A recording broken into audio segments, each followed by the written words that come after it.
আসসালামু আলাইকুম। যে যেখানে আছেন ভালো আছেন ইনশাল্লাহ। আমিও আপনাদের দোয়ায় অনেক ভালো আছি। তো প্রতিদিনের মতো আবারও একটা ব্লগ নিয়ে আসলাম। তো আজকে ওই সকাল সকাল থেকে ব্লগটা।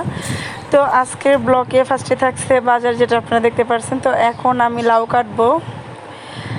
অনেক দিন হয়েছে লাউ খাই না, তো আমার হাজব্যান্ডকে বলছি লাউ নেওয়ার জন্য। তো এই যে দেখেন লাউটা নিচে, আসলে থেকে লাউটা ভাবতেছিল, তরকারিটা তেমন একটা মজা হয় নাই।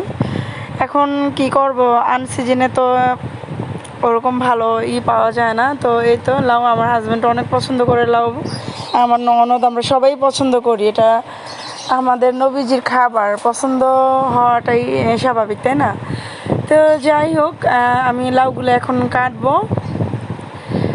আর কি বলবো, মানে দিন যেতেছে আর গরমের তাপমাত্রাটা বেশি বাড়তেছে। এত গরম ছিল, মানে গরমে পুরো শরীর আমার জ্বলতেছে, মানে এরকমভাবে জ্বলতেছে যে গোসল করলেও আপনার শরীরে জ্বালা পোড়াটা কমতেছে না। মানে কোনো কিছুতেই যেমন মনে হয় না যে ভালো লাগতেছে, কোনো খাইতে ভালো লাগে না, কোনো কিছুই ভালো লাগে না। এত গরম, এত পরিমাণে আমাদের এখানে গরম পড়ছে। তো যাই হোক, মানে এত যদি গরম না দিত, আমরা আল্লাহকে কীভাবে চিনবো, তাই না? আল্লাহকে যাতে আমরা চিনি, এ কারণে আল্লাহ এরকমভাবে দিছে, রোদ দিছে। তো যাই হোক, আল্লাহ দিছে, এটা সহ্য তো করতেই হবে। আচ্ছা ভাবেন তো, এটা যদি মানুষে দিত তাপমাত্রাটা এত, তাহলে মানুষকে তো সবাই মেরেই ফেলাইতো। তো আল্লাহ দিছে, সবাই কিন্তু কোনো নারাজ না, মানে আল্লাহ আল্লাহ এটা দিছে, তাই না?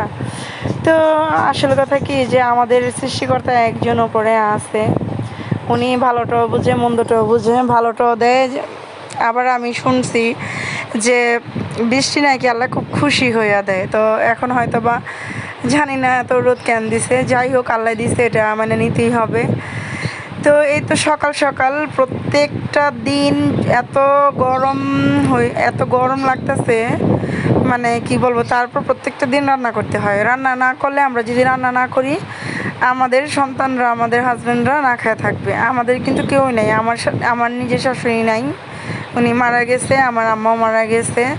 তো আমাদেরকে আমরা যে ননদ ভাবি আছি, আমাদের দুজনকে, যে আমরা যদি অসুস্থ থাকি, খারাপও থাকি, শরীর খারাপও থাকে, আমাদেরকে রান্না করার মতো কেউ নাই যে আমাদেরকে রান্না করে দিবে। তো যাই হোক, আমি আল্লাহর কাছে সবসময় দোয়া করি যে আল্লাহ যেন আমাদেরকে সুস্থ রাখে। তো আপনাদের কাছে একটা জিনিস, কষ্টের কথা শেয়ার করি। এটা হচ্ছে আরও 1 বছর আগে আমার ননদকে ইবনে সিনা হসপিটালে ভর্তি করাইছিলাম।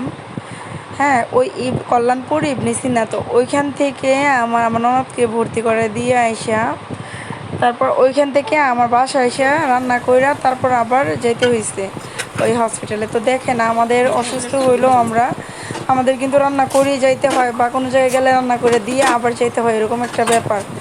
তো যাই হোক, ছেলেরা বড় হইলে অনেক আশা যে যেখানে আছি ভালো আছেন ইনশাল্লাহ। আমরা আপনাদের দোয়ায় ভালো আছি, আবার ভালো নাই। কালকে মাথা ঠান্ডা হওয়ার ট্যাবলেট খাইছিলাম, কি জানি ট্যাবলেটের নামটা আছিল,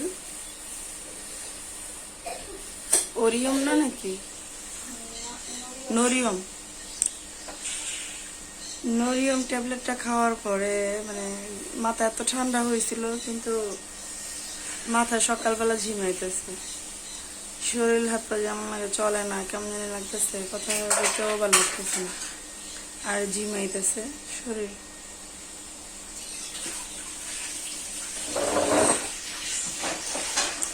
তো এই ট্যাবলেটটা খাওয়ার পরে অনেক ভালো লাগছে, কিন্তু এখন আর কি খারাপ লাগতেছে না, মানে মাথা ঠান্ডা হয়েছে তো পুরো, কি মাথা ইঞ্জিন এরকম একটা অবস্থা দিয়ে রয়েছে মাথা। প্লেট দিতেছিস? হ্যাঁ, প্লেটে দিতেছিস? এলে একটু পরে পড়বো, সারানোটা যেতেছে, এলে আগে দিয়ে দন লাগতো না তো, আয়া পড়বো পাই। তোর কটা বাজে? 9টা 6 বাজে, একটু পরে আয়া পড়বো।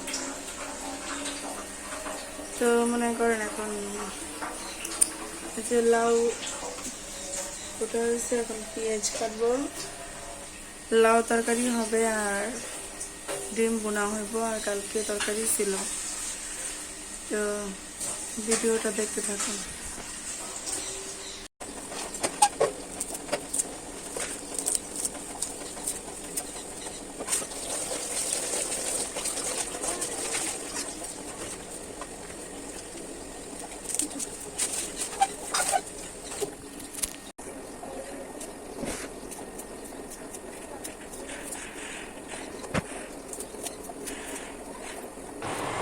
যেটা বলতে চাইছিলাম যে খুব ইচ্ছে করে যে ছেলেরা তাড়াতাড়ি বড় হোক, ছেলেদেরকে বিয়ে করাই, তারপর ছেলের বউরা আমাদেরকে রান্না বান্না করে খাওয়াবে, একটু শান্তি পাবো, এরকম একটা চিন্তা ভাবনা করি।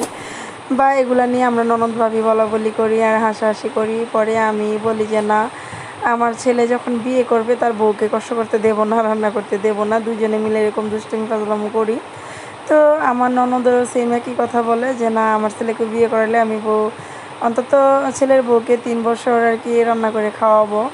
তো এইগুলোই আর কি রান্না করে গল্প করতেছি আর করতেছি। দেখেন আমাদের ছেলেরা কতটুকু হয়েছে আর আমরা কত চিন্তা ভাবনা করতেছি।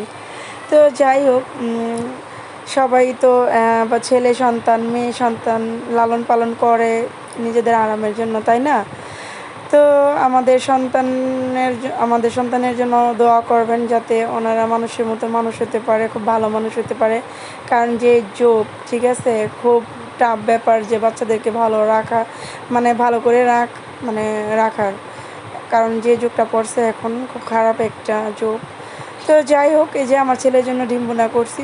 আমার ছেলেটা শুধু ডিম বোনা খাবে, তারপর হচ্ছে মুরগির তরকারি খাবে, গরু মাংস খায় না। তো আমার ননদ বলতেছে যে লাউ তরকারি ধুন্দুল তরকারি ছিল কালকের, যে আমরা ওগুলো দিয়ে খাবো।